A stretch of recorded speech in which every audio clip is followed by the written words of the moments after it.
Hello viewers, if you are using an iPad and you are worried about updating to the latest version, that is iPadOS 26.6, especially because of the reports about screen flickering, freezing, lag or battery drainage, then this video is going to be helpful for you. I have been using iPadOS 26.6 for around 9 days, and today in this video I want to share my real world experience, and honestly so far my experience has been quite positive. According to Apple, iPadOS 26.6 includes bugs fixes, security updates, and it also optimizes the Spotlight Index in preparation for iPadOS 27.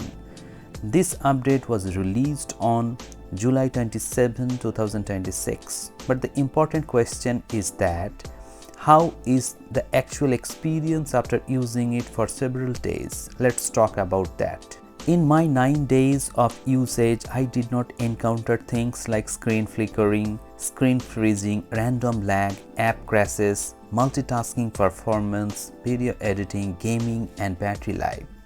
During my usage, I haven't experienced any screen flickering. Many people actually worried about the screen flickering issue after update, but in my case, everything has been stable so far. Now let's talk about performance. This is probably the most important part. After updating to iPadOS 26.6, I have not noticed any significant performance degradation.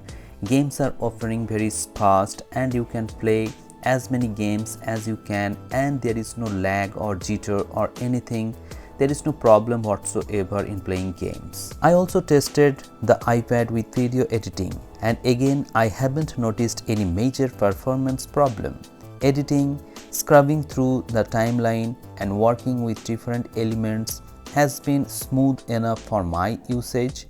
So for people who use their iPad for content creation or video editing, my experience so far has been positive. You can definitely have a very good experience even after this update. There is no problem.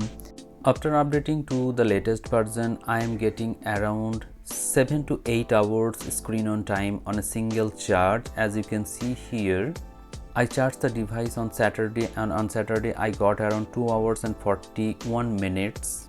Then on the next day, you can see that on 9th August I got around 3 hours and 5 minutes, and today on Monday I got around 37 minutes. So I have tested twice the battery and I got around 7 hours to 8 hours depending on the usage.